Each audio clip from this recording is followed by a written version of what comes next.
Okay, we're going to jump into this next presentation about private practice and social media dietitians. First, we're going to explain the differences between private practice and social media dietitians, and then we'll explain how they come together. So, starting out with private practice dietitians, these are entrepreneurial nutrition professionals. These dietitians have their own clients, and so some of these dietitians contract with large corporations or companies and offer nutrition services through a company, and others have their own business. But regardless of that, private practice dietitians have their own clients. So having your own clients sometimes means marketing and advertising in various ways, whether it's out in the community or maybe previous clients might refer others to you. But either way, you just have your own client base. Some private practice dietitians work all on their own and manage their own brand and business, and others might work for a wellness company, but again, have their own clients. So there is quite the variety within this career pathway. Um, Private practice dietitians often can specialize or find a niche, and we'll talk about some of these specific niches later in the presentation, but just know that it is pretty beneficial to have a niche as a private practice dietitian. And again, private practice dietitians offer personalized nutrition services to their clients, regardless of where they work. All right, now moving on to social media dietitians. So these dietitians are similar to private practice dietitians, but work solely on platforms online, such as YouTube, Instagram, Facebook, Twitter, TikTok. Most social media dietitians run a business account that's separate from their own personal account. This business account is where they often connect and engage with followers, where they interact online. Um, and they post regularly. Each social media dietitian might have their own personal schedule of how often or how much they post. And they usually vary their posts, whether it's stories, posts, reels, just to try to reach a greater audience and have more variety within their business.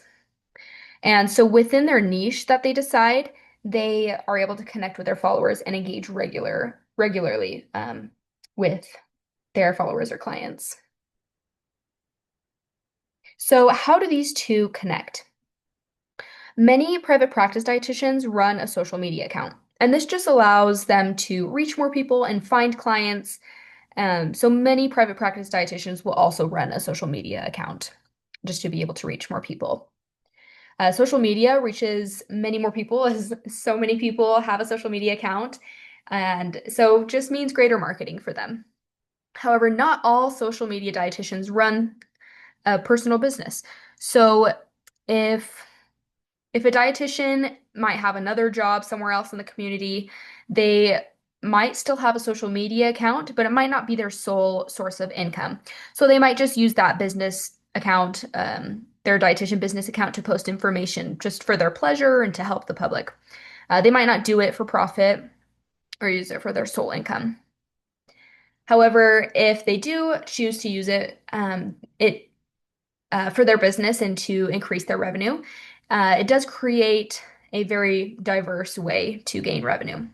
One of these ways is by brand sponsorships, and this is where brands will reach out to social media dietitians and provide them with their product, and then the dietitian will review and post and review and promote the product that the brand sent them, whether that's a vitamin and greens powder or a protein bar or maybe a fruit and veggie pouch. Whatever the brand is, the dietitian can then review and kind of market for that brand. Social media and private practice dietitians might be able to create digital products such as ebooks, meal plans, um, and so these are just ways, and we'll talk about some of these later, just ways to gain more revenue. They might sell a 6-week meal plan for women with PCOS that their followers or clients can purchase from them. Or they might create an ebook on nutrition, introducing solid foods for infants, again, for purchase. So this is just a way to produce digital products that are all online, easy for their clients and followers to access.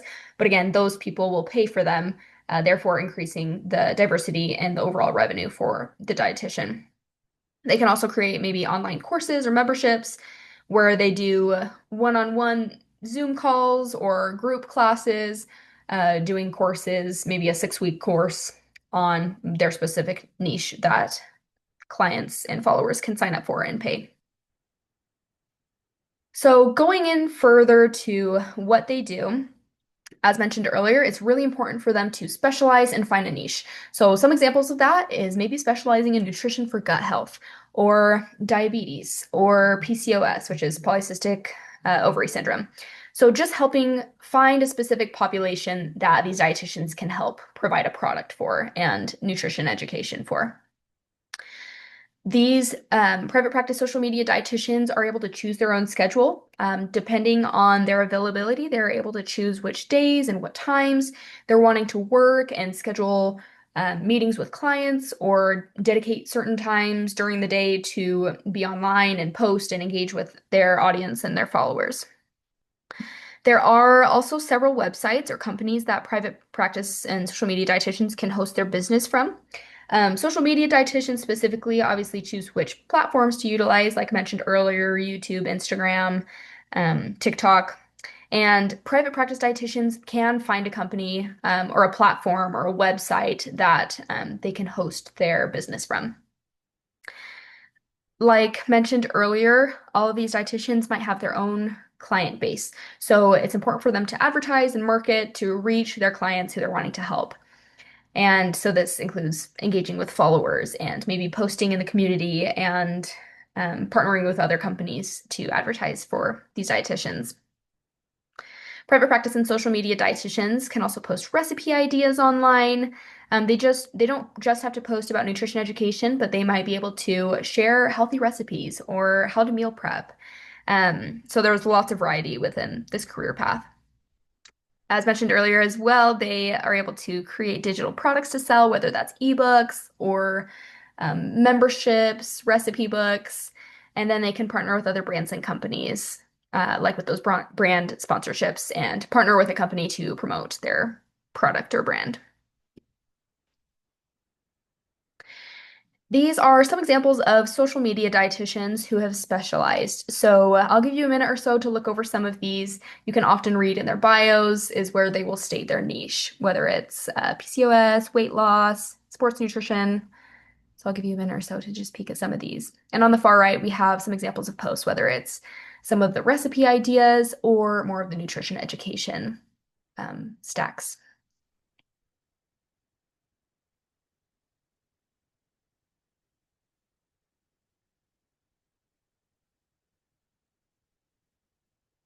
All right, so where do these dietitians work?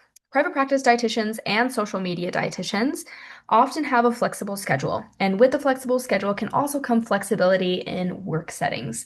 So, depending on if these private practice dietitians, if they work completely virtual, a lot of them will work from home or from a separate office. So, they're able to work on these virtual or telehealth platforms to reach their clients.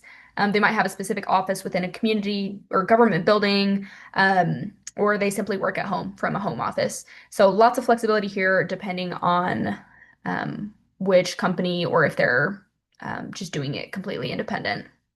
Social media dietitians, again, since they're working on these internet platforms, they often will work remotely, they'll work at home.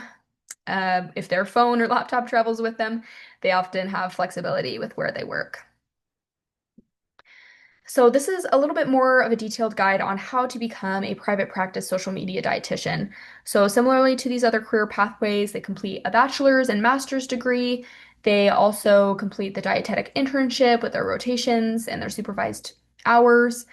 They pass the RDN exam. They become licensed in their current state.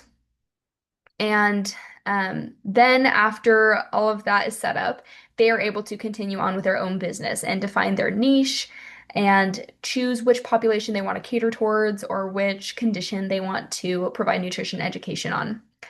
Then they choose their business structure. So they decide how often they want to post, how often they want to meet with clients, whether they want to partner with a company and become a dietitian for them.